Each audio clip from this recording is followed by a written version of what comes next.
GIPs.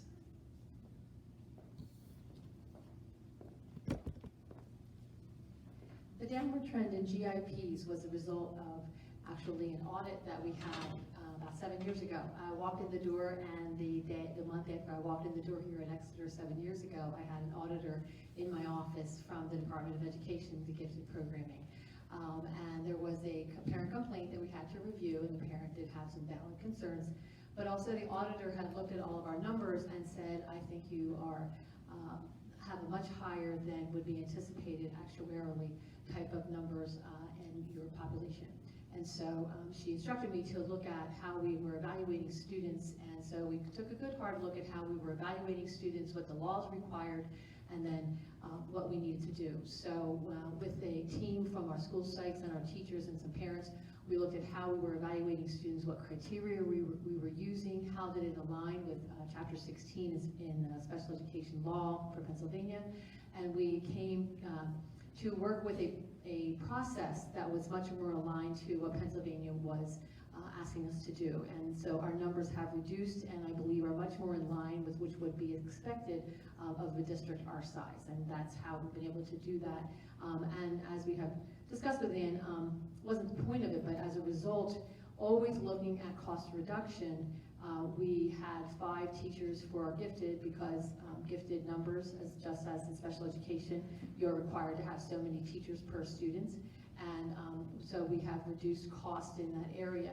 Again, that was not the goal on the outset. The goal was to align our gifted programming to meet the requirements of Chapter 16 in Pennsylvania. Are there any questions about that?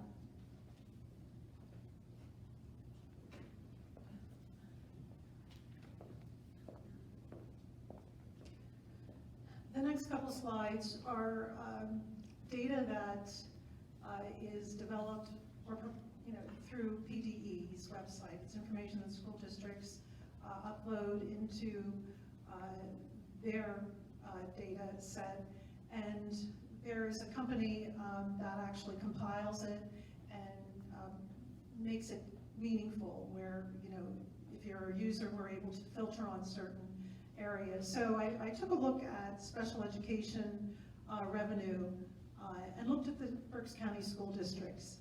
And for Exeter, we're 11 out of 19, where our average revenue is $4,300 approximately, compared to the average of $4,200. So we're right on average. The next slide really looks at the percentage of special education costs as a percentage of total expenditures in the district budget. We rank 7 out of 18, or 17.88%. The average is 17.07. So our costs as a percentage of our total budget are a little higher than average. The next slide shows, and this is 2018 data, that's the most recent that has been compiled for all districts. In Berks County, we rank 8 out of 18, 16,505 per student. This would be special education. The average is 15.3. So we are trending higher than the average. So in looking at data, it kind of prompts me always to kind of drill down a little more, because our wages and benefits are our biggest cost driver. I drill down to just look at wage and benefit costs, and we become 4 out of 18, or 12,104 per student versus the average of 10,586. And there's a lot of reasons for that, and special education supervisors and Dr. Miller can explain. It's because we do have a number of programs, within our buildings that have been brought in over the years to better serve our children. So you probably would see something like this, but it's always important to, try and drill down to identify, are we doing things different than other districts? Are we doing them better? Are there other models that could be more cost efficient? This next slide, Kutztown recently sent out a survey asking for how many special education parent educators that we have. Exeter, and I threw a I tried to come up with a ratio, and here's Exeter, 80 special education aides, the majority of them being full-time. This is a number off of PD's website. I know our IEP number is a little higher than that from 17-18. We pretty much, are in, the middle here as far as number of students to aides. And I was just trying to get a gauge of, where we stand in terms of, special education aid staffing. I do know that this number is probably not correct for Wilson. I've sent an email to them trying to get them to correct that. But why do school districts do this? Why do we send out surveys? Because we're all trying to control costs. We're all trying to figure out, what's the best model? How can we control costs? What is acceptable? And the special education staff will share with you tonight, what do our aides do? How do they serve our students? Who's mandated and who's not mandated? I think that's very important to know. So I'm going to turn it over to Dr. Miller, if you want to.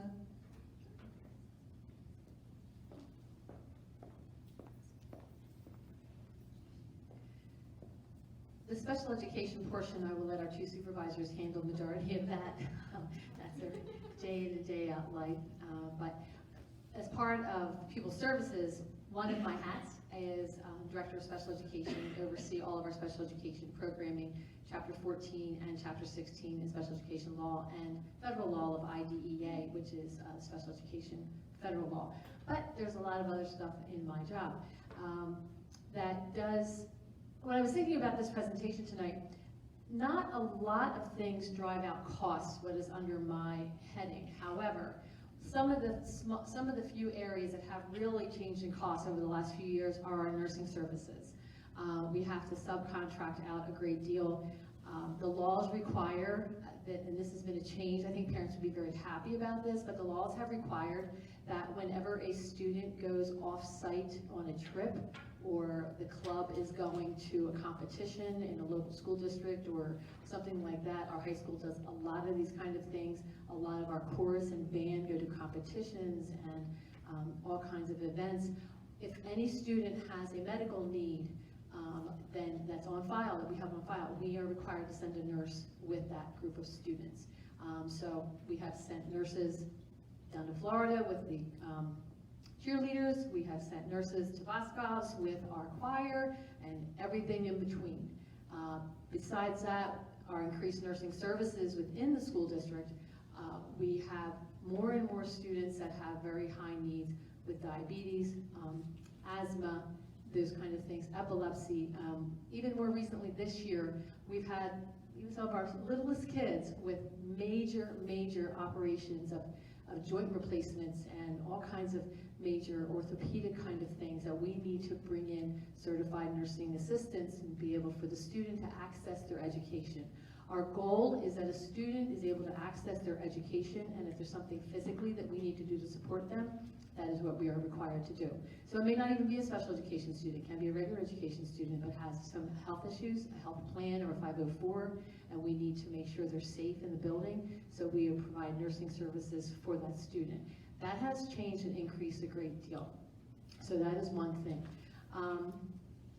District safety and security, we have on the good side on that one, we have actually received a very strong grant of about $470,000 for a 2-year grant from the state for Act 44, and that's providing some of our hardware, cameras, and fencing and different things like that, the kind of hard works parts of buildings.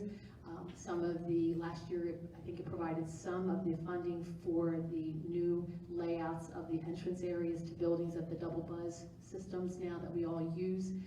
But most importantly, our district was the only district in the county to receive such a huge grant for mental health services. And anyone who knows me knows mental health is one of my, I'm a strong advocate for mental health. And we were able to get a 2-year grant for, and the district now has a social worker paid for by the grant.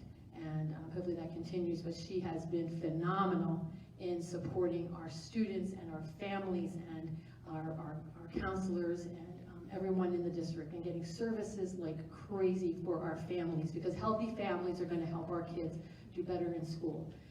And so that is something that, on the flip side, our grants have done that. We have 2 more grants that are submitted this year. We will hear in, I think, about a month or so that we get whether we get those grants or not. We're asking for another social worker. Don't know if we're going to get it or not. Our homeless services have increased as well. We have quite an uptick in homeless needs. Families are really struggling in many areas, and we are required by law to make sure the transportation and that the students are able to get to their home school, no matter where they might move to, within reason. Within reason usually means within an hour. On that note, transportation is another area that has gone really high in cost in special education and in my other areas of pupil services. Just as an example, when we used to send a student out of district to a private school for alternative education, maybe 5 years ago, maybe it was $150 a day.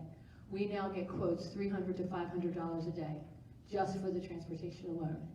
That is unacceptable. And that is one of the driving forces why we are trying to bring back so many of our programs to our schools. One, because of the cost of transportation and out-of-district placement, but another major reason is the laws require that we try to educate our students as close to home base as possible with as many services that we can provide. And our 2 supervisors will talk a little bit more about the areas that we see an increase in and how we are addressing that. And I think our students here get an outstanding education in our special education program. Residency, student assistance, pretty much those are the areas that I would say that I was going to talk about that we see the highest increase in cost that have to do with pupil services. The other area that we have been really focusing on is residency. The district and the board approved for us to have a private investigator, and that has helped because the families who live here should be able to access Exeter. But we all know at times there's people that hear how wonderful Exeter is, and they want to come here, but maybe they don't live in the district. And so we are much more invested in talking to those families, helping them get settled in the districts where they live, and making sure that residents of Exeter are accessing Exeter. And I'll let Ms. Broadhead talk about her programming.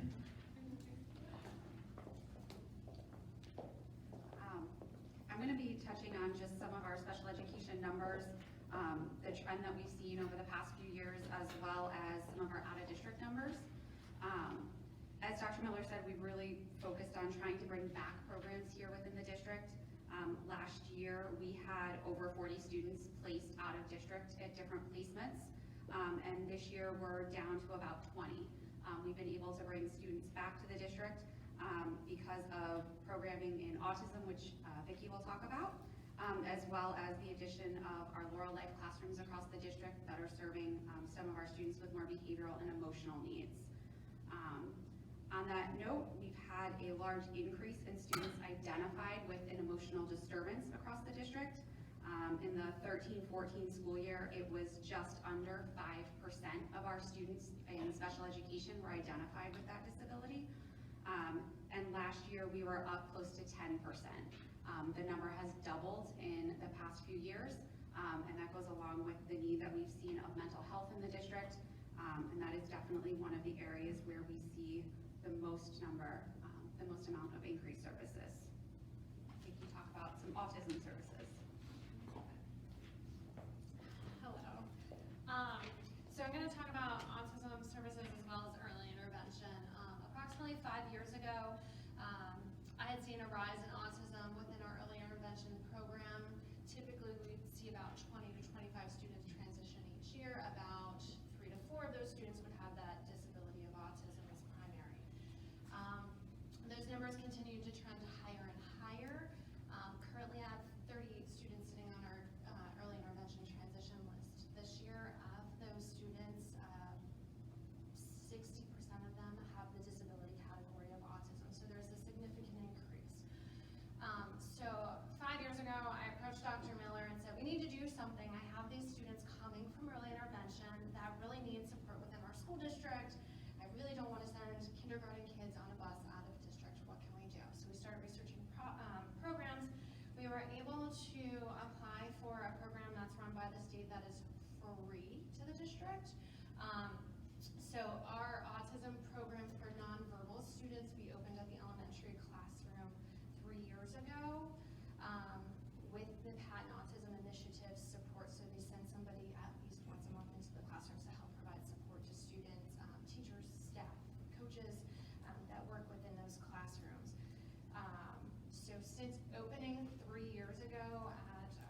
elementary school, we've been able to expand the program K through 12 in autism and also to our 2 MDS classrooms so that we are able to keep students in district. Questions, concerns?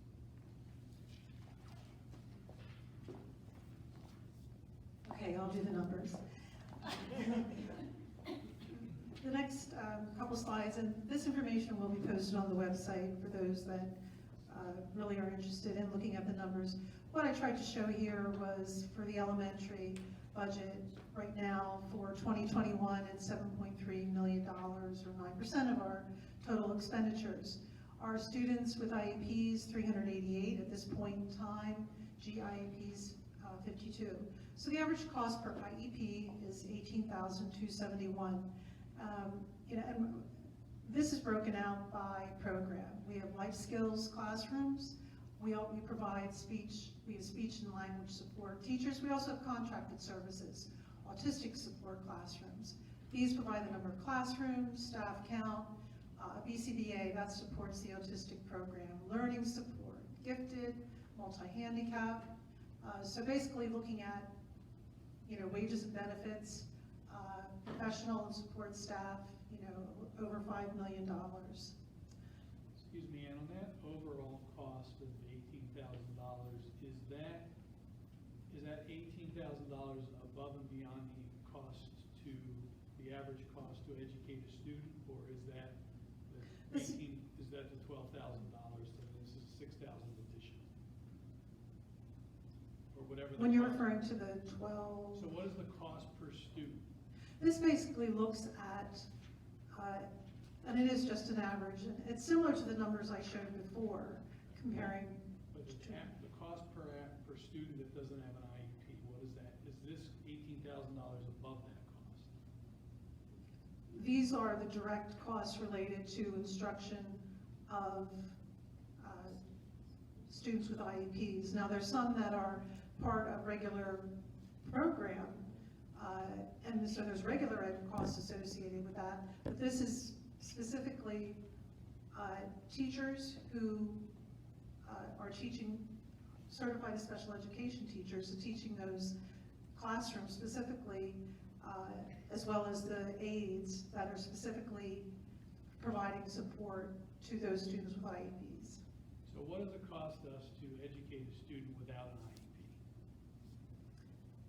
I'd have to pull that up. But that's somewhere in the because I'm thinking about our out-of-district tuition cost, which would roughly be about, what, $12,000? Out of district tuition, Roughly, that's. over 30,000, it could be 60. I think if someone wants to be coming here and they have to pay. Oh, I'm sorry. Yeah, it's around 12,000. Okay. Yeah. So then this is a $6,000 premium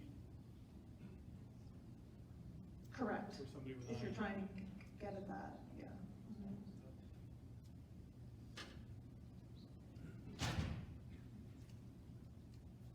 The next slide really is a summary of, the other costs, contracted costs that are incurred, and all by program, all different types of support. And these services are provided through outside agencies, and that's about $1.6 million.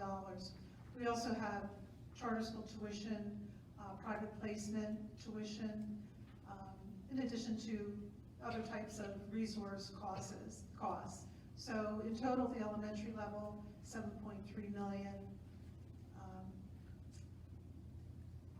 I did the same summary for secondary. The numbers are similar in terms of the total $7.4 million direct instruction costs.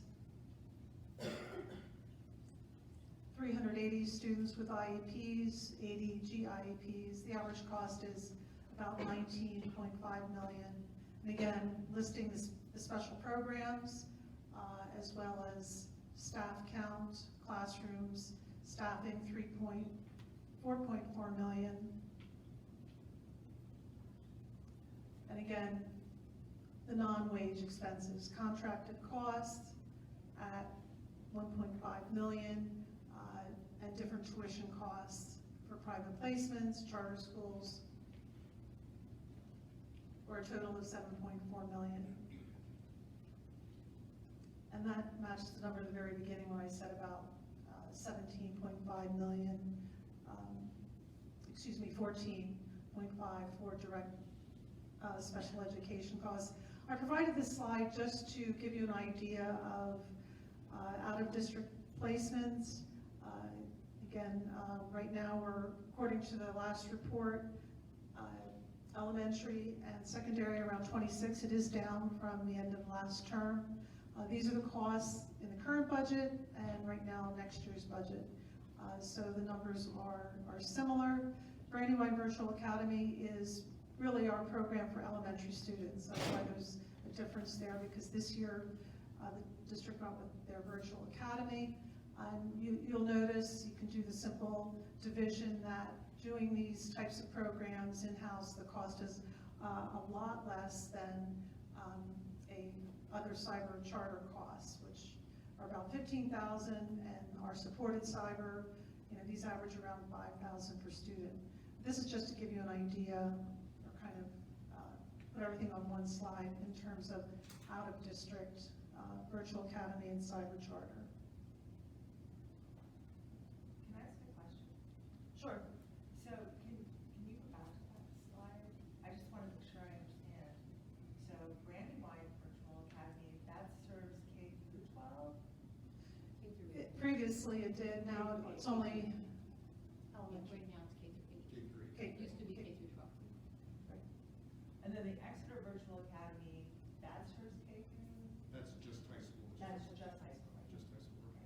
And can you clarify what SCS is? The supported cyber school. Oh, okay. That's for. Oh, I'm sorry.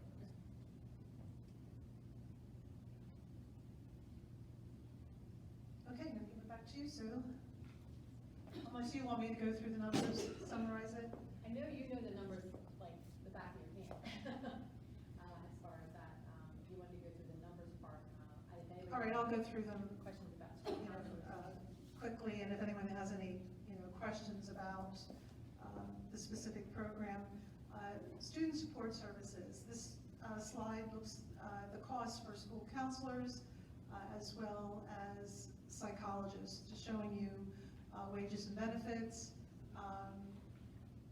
as well as other contracted costs. The school counselor program does also include the SAP, Student Assistance Program, which is a mandate, in addition to everything related to what the school counselors do, supplies, field trips, software. But these support functions really, they're designed to assess and improve the well-being of students, to supplement the teaching process, and meet the applicable provisions of the school code and regulations of the State Board of Education. So the staff is mandated. These services have to be provided. So in total, our counseling expenses are $1.8 million. Our psychologist expenses are about $720,000.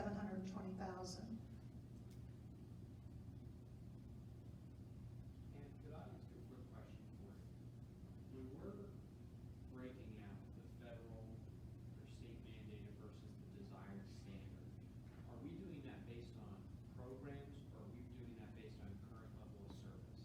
The reason I ask that question is because I'm looking at the staffing levels for some of the other districts, and I always point to Governor Mifflin because Governor Mifflin is slightly larger than us. They're comparable in size.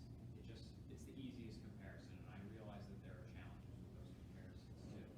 But they have 65 staff members for 150 more students, maybe a little bit less than that, whereas we have 80 for 150, give or take, less. So, to me, that would lend itself to maybe a desired standard within some of those staffing levels. Because I guess I kind of don't understand if we're locked into how that is on the federal or state mandate, then how do other districts do it differently? I'm not sure I'm going to be able to answer that because maybe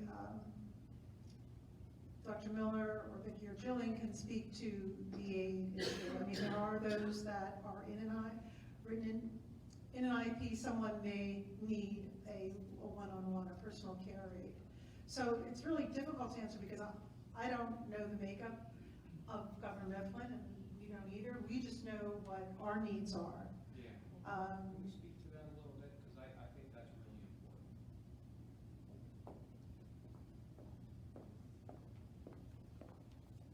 I want to just verify your question. Were you asking specifically about aides or about total staff? Total staff in general, but I think the AIDS one is the one that's being demonstrated most clearly for me right now. Okay, I wasn't sure. As far as total staff, because I don't know the makeup of Governor Mifflin's programs, state and federal law requires that specific types of classrooms have maximum caseloads. So, as Vicki had mentioned, we have 4 autistic support classrooms. We have 6 BBs, but we have 4 autistic, right? It's not, there's another one at elementary, it's 5, yeah. 5. Okay, forgot about the 2. There's 2 at Jacksonville. 2 at Jacksonville. We're growing faster than I can even keep track of. Those classes are allowed to have 8 students, whereas an itinerant support teacher up at the high school can have 40. A learning support teacher with 3 different kind of levels can have different levels of students and different numbers of students in their caseloads. So that can vary greatly to stay within the laws. And so we have several teachers that are autistic support teachers, their maximum caseload is 5. So that could be why we have a variation. They may not have that many autistic support classrooms there. As far as aides, as Anna said, I cannot speak for the other districts. I know that we have extensive amount of aides, but the more classrooms we bring back to the district, the more aides we need. As an example, our autistic support classrooms need practically a 1-to-1 assignment schedule. So if we have 8 students in that classroom, Vicki, we might have 6 staff members assigned. We may have 6 staff members assigned to that classroom. And our life skills classroom over at Watton Creek is pretty much a 1-to-2 ratio. And they can have 10. Erica has 12 right now? She can have up to 12. And our MDS classroom. So it very much depends on the makeup of the classroom and the support the students need. Another piece of the puzzle is we have, as we mentioned before, we have had a much greater need for aides because of our mental health and behavioral needs. And implementation of behavior plans require aid support for children to be out in regular education classrooms. And so therefore we'll need that kind of support for a student to be able to do that. We do continually look at our aid supports, and Anne has helped us make sure we keep looking at that. She is a great advocate for, and she's right, she is right. Anne's absolutely right. We should be looking at that stuff. Anywhere we can reduce cost. I know the district looked at it several years ago, and it was something that was not determined we should move forward on because our aides are very valuable people. They are dedicated staff to our children in this district, and we're very lucky to have so many of them. But it does increase our cost, I would think, especially with the way benefits are going up and that kind of thing. But I cannot answer, we could maybe look into more with other school districts, but I cannot answer why, like say Governor Mifflin would have a little less than we do. I would say that it's just kind of surprising for me to see that our ratio is as high as it is compared to some of the comparable districts. Especially that most of our staff is all full-time. Many of the other districts are using a 50-50 portion or less than that for part-time staff. Right. And it's also just frustrating to me, I guess, because we go through this and we're trying to identify where we can go. And the only answer cannot be all of our discretionary programs like art and music, because that's just not acceptable, right? Right. So we're identifying it as federal or state mandated up here, but there seems to be districts that are doing it differently. So I guess the biggest thing that I heard that maybe I'm not understanding properly is that our students have higher needs than the students around the county elsewhere. I can't answer that because I don't know about other districts. Our district, from what I can tell, and there are several districts that do not offer full-time benefits and full-time positions for their aides, and our district historically seems to have taken that path. And I don't know why. I haven't been here all that long to know why historically we hire people full-time and they get full-time benefits, and that cost is now getting quite extensive. And has that always been kind of more of our history? Regular ed, special ed aides are mostly full-time? The majority of the regular ed aides are part-time. Right.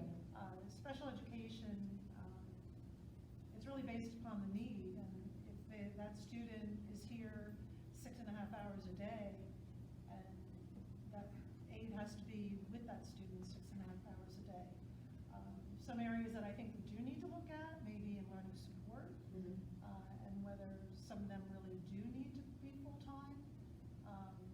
I think that's where we have cut back, if I recall, the last couple of years when we had someone who left, Vicki, especially remember our elementary programs. Maybe Dr. Freeze can remember the most, right? I was gonna say, I just remember having so many conversations over here the last couple of years. Dr. Freeze would cringe when I'd walk in the room and say, someone resigned. And so we are splitting an aide between 2 classrooms. We are not filling a position, right? Right, yes, that was not happily received. Yes. Just a thought though, to those numbers. We do have a lot of our students that we keep in-house. We do. So in the governmental numbers, they were not reflecting how many kids that are in-house and how many kids are out-house. So if they're out, they don't need the aides to support that. That's true. Right. And I can find out from my colleague how many students they send out, so we We can, have more programs here, so. we do have more programs It now. doesn't have the programs that we have, we know that. Yes. So as we go through this type of deep dive over the next couple of years, I think understanding that nuance is gonna be critical. Good, and you bring up a good point. We need to ask some of our colleagues. The IU can also help us build some of these charts of how many kids are out of district in other programs. And we pick the brains of our colleagues as well. So, I mean, you're right, we have to find the most financially successful programming and provide what we need for our kids and good programming, but also provide for our staff, but make sure it's within the boundaries that we can live with.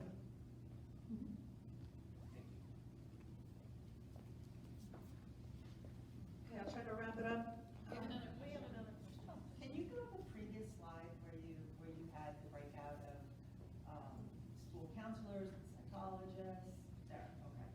So the school counselors, that, those funds are for the general school counselors, right? That's not just those, for special ed. No, not just Okay. general, that's just. Then the psychologists, do they serve all students in the district?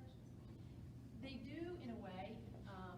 They majority serve special education students. But in buildings, many times they are on core teams to support behavioral, to support emergency. They also do threat assessments for regular special education, mental health assessments. Kind of busy last couple of months. And as far as principals, let me ask you, how else do you use your school sites? I know majority is for special education services. Anything that I missed that you also use them for? No, they do sit on our student services teams where we look at student data to determine if a student would need to be evaluated for special education services. They will often go in and visit classrooms, so we have another set of eyes on students that are struggling behaviorally to give us strategies. I will tell you that's a lot faster and cheaper than bringing in a certified behavior analyst. That's a very lengthy process. And, obviously they do the regular testing, but they do go above and beyond just what typically people think a school psychologist will do. So they're a very critical part of the team. Another thing that school psychs, there's another major law requirement with school psychologists that they have to get all of their evaluations done within a 60-day timeline. And that is probably the one area that the federal government monitors us all so intently. I have to report quarterly to the federal government that all of our reports are done on time. And they have changed the law a handful of years ago that we used to have 60 school days, and now we have 60 calendar days. So basically, it took it from a 3-month time frame to a 2-month time frame, more or less, not counting the summer. It was a win for parents and a win for kids. It was good that the law changed because it got services to families and students faster. But school psychs are now under the crunch more than ever because they keep an eye on those timelines, and when they get inundated, they don't have a choice. They have to get their time. They have to hit their timelines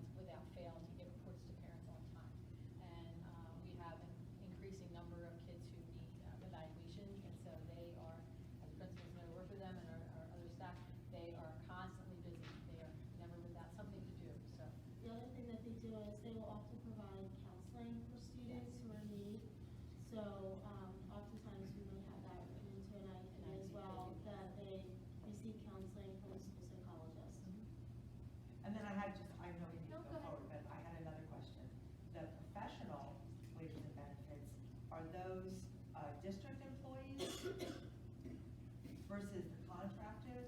Yes, they're district employees. Professional Okay, so means we that's have- part of the teacher bargaining unit. We refer to it as professional, and the support, part of the support bargaining unit. That's how I refer to it. Okay, and then the last question, I don't know, maybe this is gonna be in another slide, but do you have a slide for the cost of, mental health services? Is that coming up? Just the mental health piece? Well, if you're referring to the student services liaisons, that's the social worker piece that Dr. Miller pointed out, you know, we receive funding for that position. Yeah, much of our mental health services in the district are at to no cost to the taxpayers. We run. Because they're either MA or they're private insurance. Yes, MA or Okay. private insurance, we brought in contractors who can see students here in the district now, Progressions and Berkshire Mental Health, so Right. the family's insurances pay for it. Right.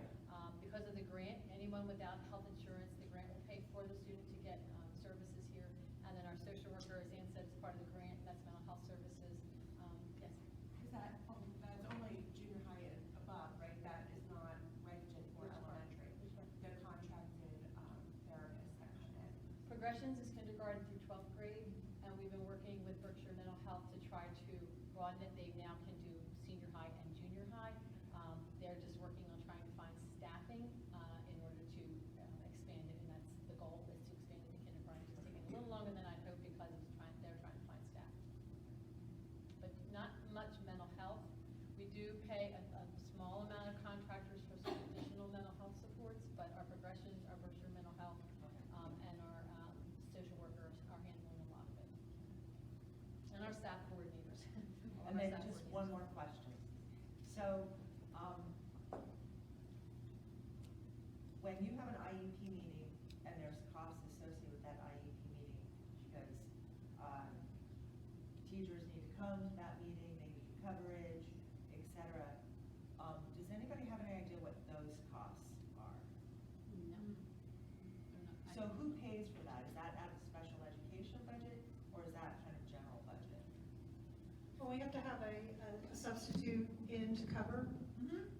For special ed teachers. It would be the per diem rate, the substitute, and it would be categorized under special education. So special ed is paying for that? The cost is categorized under As special under education. special ed. Because that sub is instructional. Special ed, Mhm. right, even if it's a regular ed teacher who has to leave the classroom to. No, that would be under regular. That would be That's under a regular regular ed. ed. Okay, I just want to get that straight, thank you. It follows the teacher. Okay, in a nutshell, just want to point out some important things here. We use Medicaid Access Fund to fund a good portion of the salaries of our special ed supervisors. Dr. Miller did mention Act 44 funding for the liaison. So that's not local funds, these are state and federal funds that we're using. Nursing services, total $900,000 approximately. And I'll turn it over to Dr. Winners.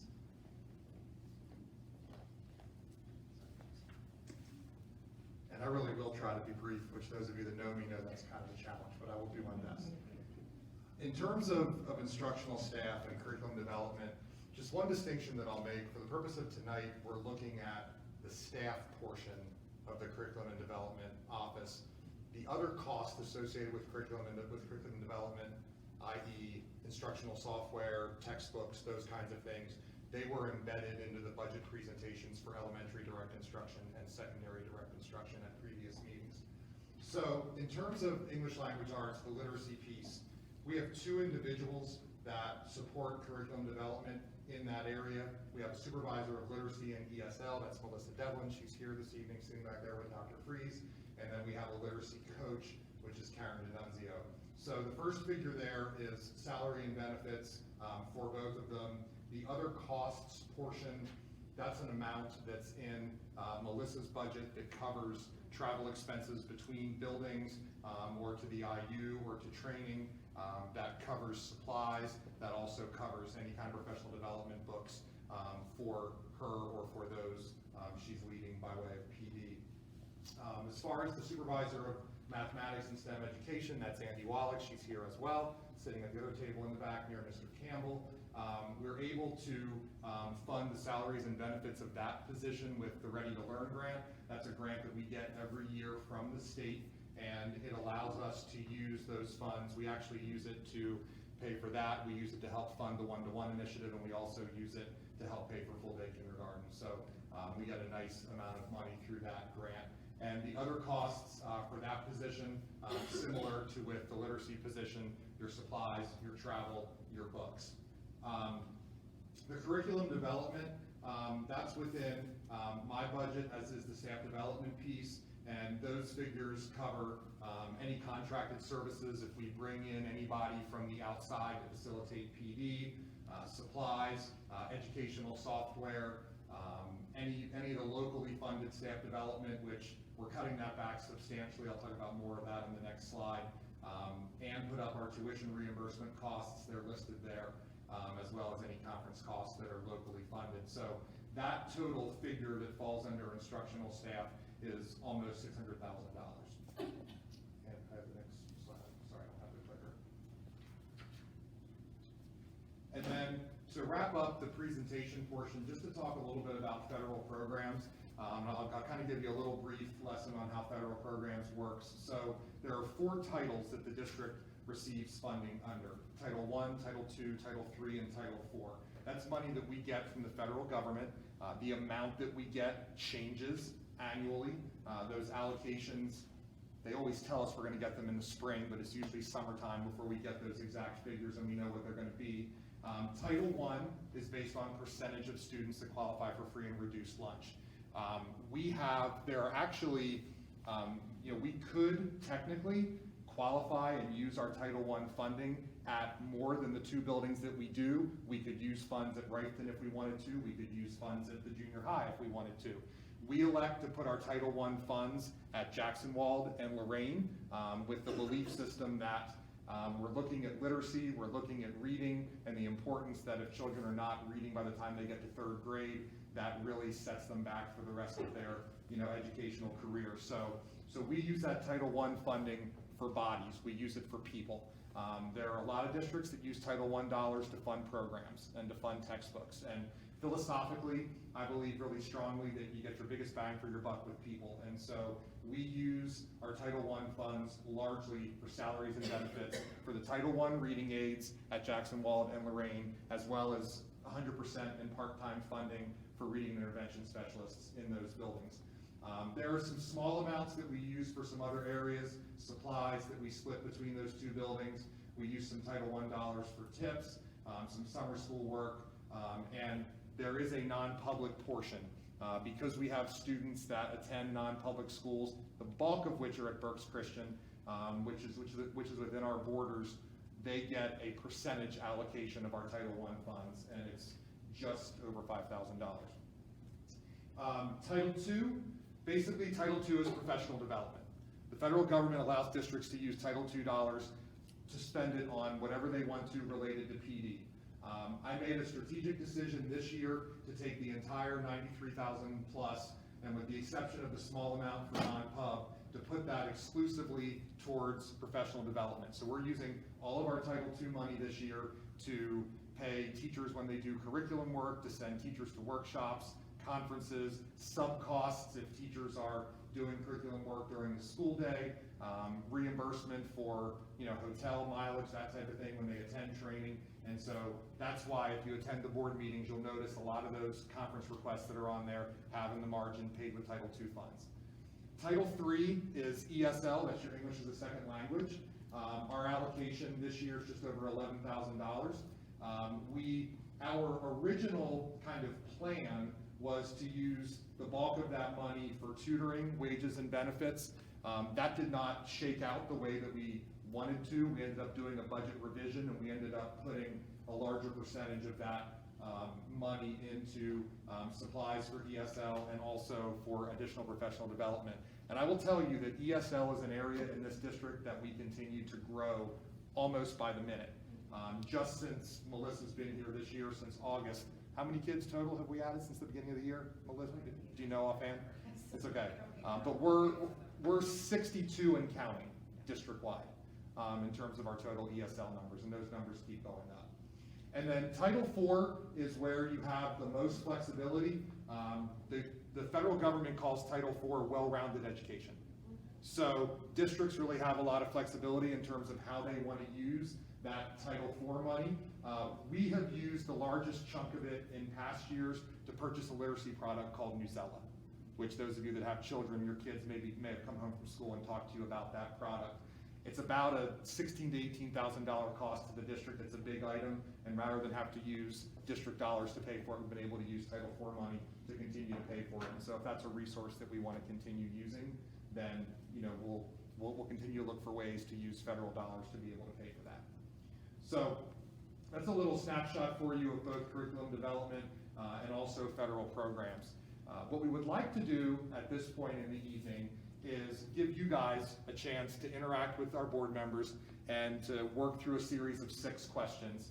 And there are tables strategically marked in the 4 corners of the cafeteria, and I'm going to kind of divide people up and send you to different tables. There will be roughly 3 to 4 per table, and then the board member or members at that table will walk you through a series of questions. So if the 4 of you right here, if you guys could head back to that corner with Dr. Hemberger, please. Mr. Hepp, you can stay where you are. If you would join that front table with Hunter, and Mrs. Cupid, if you would join that table with Hunter, that would be fantastic. And then over here,